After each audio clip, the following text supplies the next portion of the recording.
สวัสดีปลาลุงไหมนมมือใช่ไหมสวัสดีปลาลุงสวัสดีปลาลุงปลาลุงโอ้ยมาให้ยังลูกหอมพ่อสิลูกหอมแก้มพ่อหน่อยไว้หอมแก้มพ่อหน่อยในสวนอะไรก็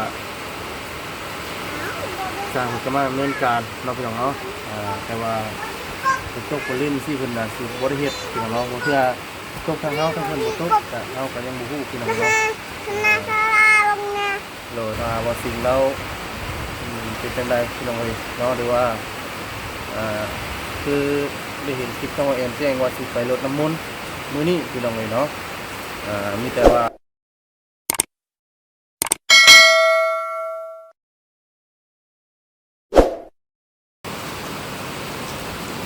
พี่น้องเนาะกราบทักทายสบายดีเด้อสบายดีและสวัสดีพ่อแม่พี่น้อง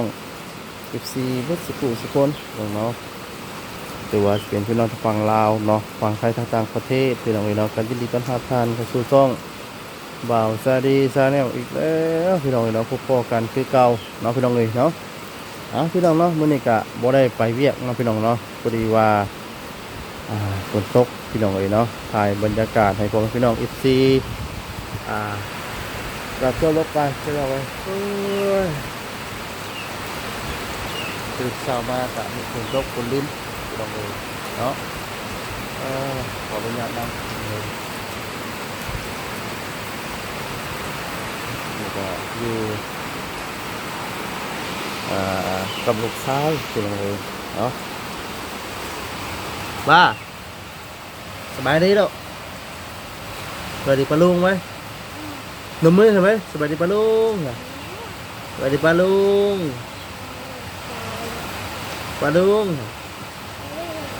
โอ้ยมาให้ยังลูก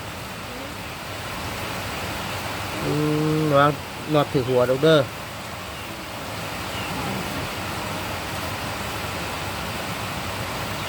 แกะมันให้ยังเว้ยแกะให้ยังลูกก็ติ๊กต๊อกนั่ง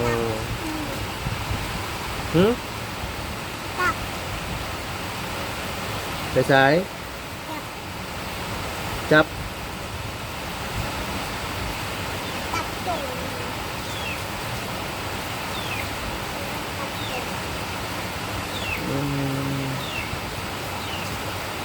เอามันออกเห็นไหมเอามันออกอยู่แล้ววะ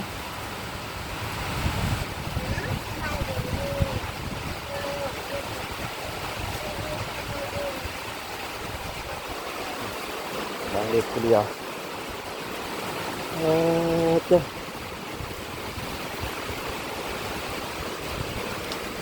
ตกคนลิ้นพี่น้องเอ้ยนะ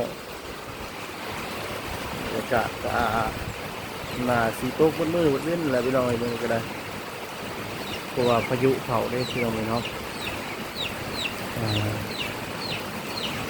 น้ำได้ดินได้หญ้าพี่น้องเลย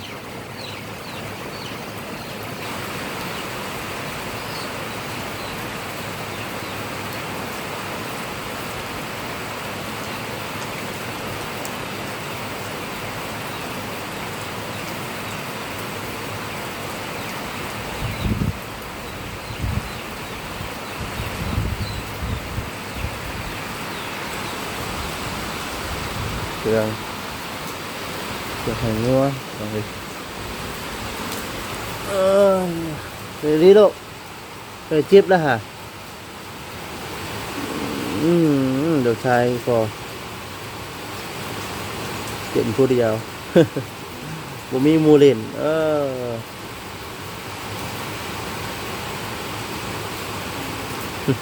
สวัสดีปลาลุงด้วยนกมือด้วยสวัสดี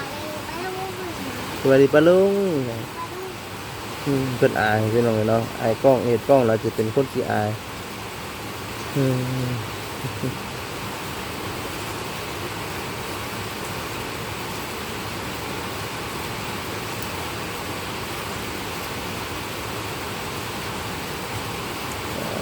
นั่งเพื่อนอยู่ซ่านพี่น้องนี่ก็ได้เนาะบ่ได้ไปสายพี่น้องมันนี่ก็ได้ฝนตก ไปบ่ได้พี่น้องเนาะ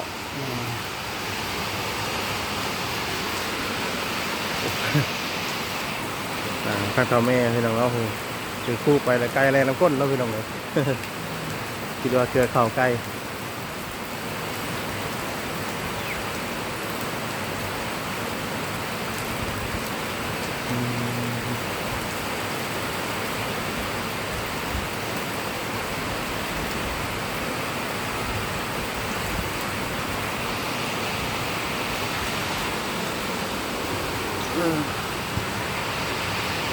เห็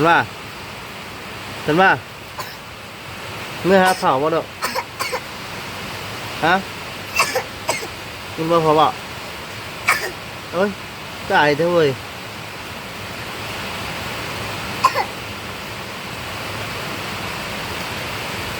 กูเร่งกินดินลูกเด้อ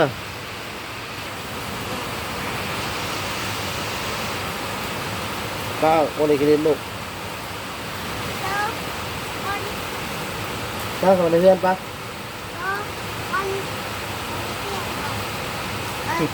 เอ้ยเป็นยังไงเนาะ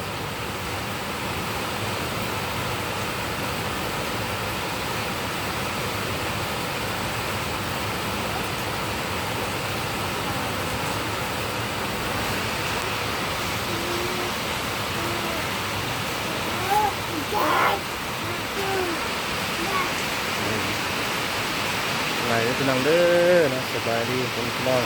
ทุกคนพี่น้องเนาะมีกำลังอยู่เพื่อนพี่น้องเนาะบ่ได้ไปใส่พี่น้องเลยก็คนลิ้น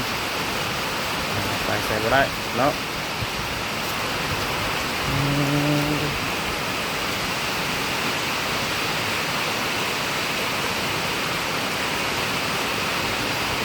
นั่งนั่งเด็ดพี่น้องเราให้ลูกชายพี่น้องเลยนั่งอะไรก็ดีนี่ก็ได้นั่งนอกไปด้วยน้ำพอไว้ไปนั่งก่อนนะ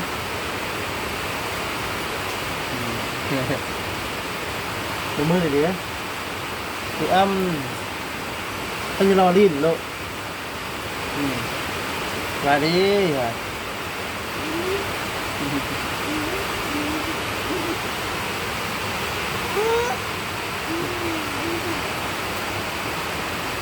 ใช่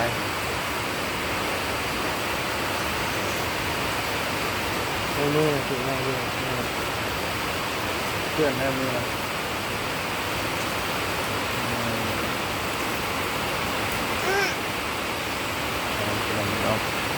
นั่งโอลมกับลูกชาย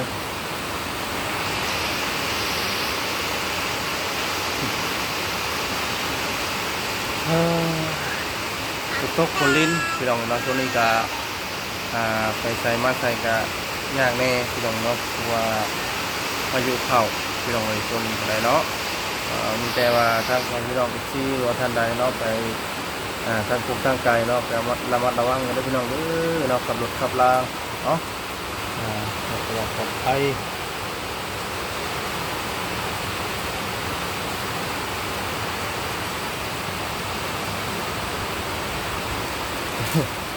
เอ้ย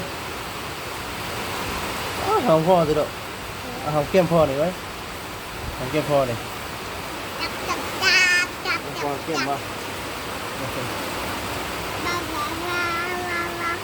ดังเล่นน้ำบุกชายพี่น้องเนาะไม่จะมาฟังเบิ้งพี่น้องเนาะว่าเฮาสิได้ไปเรียกไปบ้านบ่มื้อพี่น้องเนาะหรือว่าจังไดเบิ้งค่าเบิ้งคนในพี่น้องเลยเนาะเพราะว่าฝนตกแบบนี้มันก็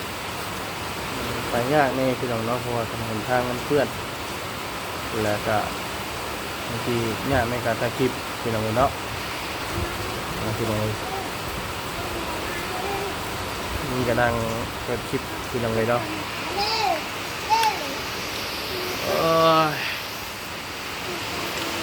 พี่น้องเนาะกะ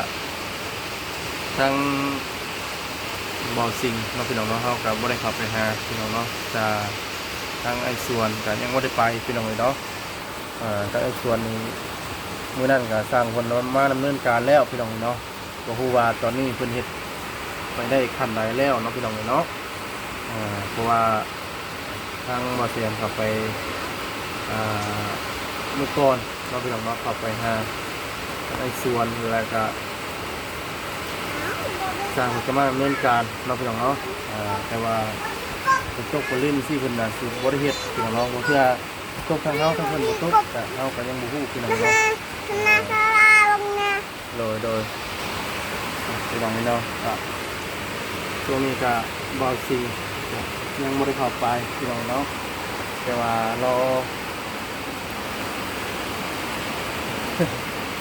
ไอ้กล้องบ่ลูกนะเป็นไอ้กล้องแต่ทางเบิ่งนะพี่น้องเนาะว่าทางบ่สิงเราสิน้องเฮลซานที่เก่าบ่ด้วยอะไรเฮาก็มีแต่ช่วงนี้ก็มีทางว่าเองเพิ่นเข้าไปหาอยู่พี่น้องเนาะช่วงนี้ก็ได้เนาะคือทางวัดที่นี่ก็บ่ได้เข้าไปหาพี่น้องเนาะก็มีหยังก็มีการเคลื่อนไหวก็อยู่ทางช่องทางว่าเองพี่น้องเนาะช่วงนี้ก็ได้พี่น้องเนาะว่าสิ่งเราเป็นจังไดพี่น้องเนาะหรือว่าคือได้เห็นคลิปทางว่าเองแจ้งว่าสิไปรดน้ำมนต์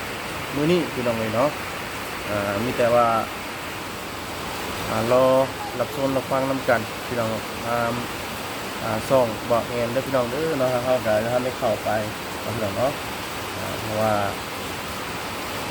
แต่ไหนก็รอติดตามน้ำกันพี่น้องเลยข้างมือคนร้อยดอกไปใช้ดอกจะฟังคนพี่น้องเนาะเพราะว่าคุณจะตกแห้งๆดูว่าจะในน้ำเราจะคิดไปเรียนงานพี่น้องเราคุณก็คนนึงมันยากเพื่อนกับทางเรากับบริไปพี่น้องเรามันจะทำดีมาแจ้งคนพี่น้องซีว่ามีการจัดว่าจะได้แน่พี่น้องเนาะไม่หรอก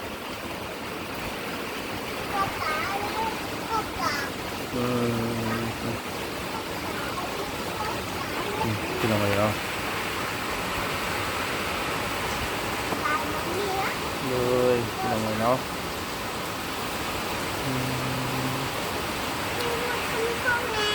ใช่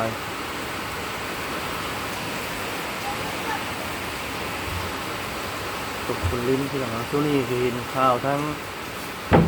พี่น้องสะพานไทยเพิ่นกับฝนตกพี่น้องเนาะการที่พายุเข้าคือกันพี่น้องเนาะทุกคนแล้วก็เป็นตาย่านคือกันพี่น้องใจเด้อ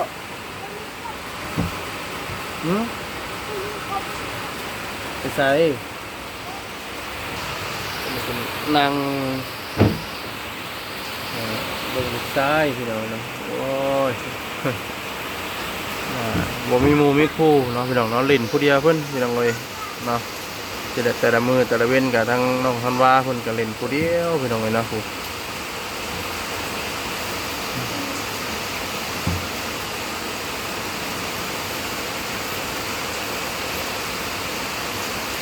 เล่นผู้เดียวเพิ่นพี่น้องเลยเนาะ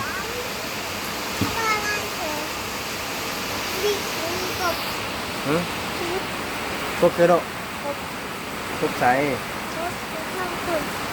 ครบอยู่ในน้ำบ่ครบใหญ่บ่เด้อครบใหญ่บ่อยู่หั่นบ่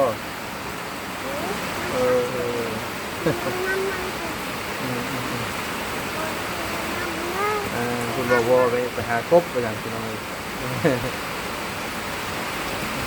ระวังเด้อ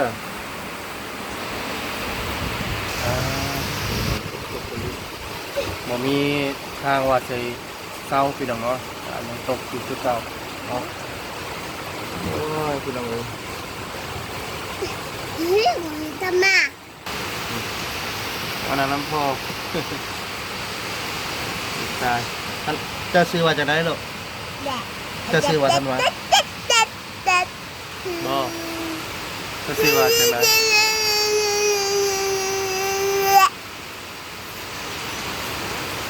จะซื้อว่าไหนหรอ มาแล้วก็มานะ ก้มมาเลยก้มไปใช้หืม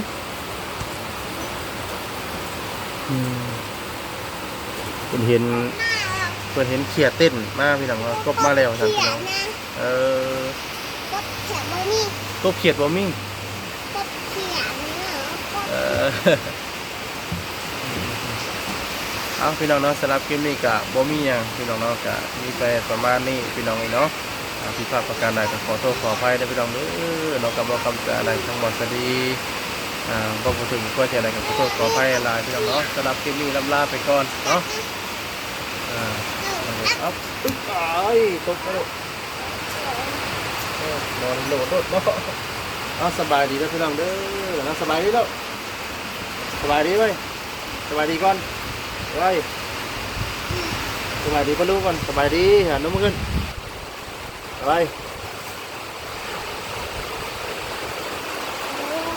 เอาพี่น้อง ไป เนาะ ลูกกบ สบายดี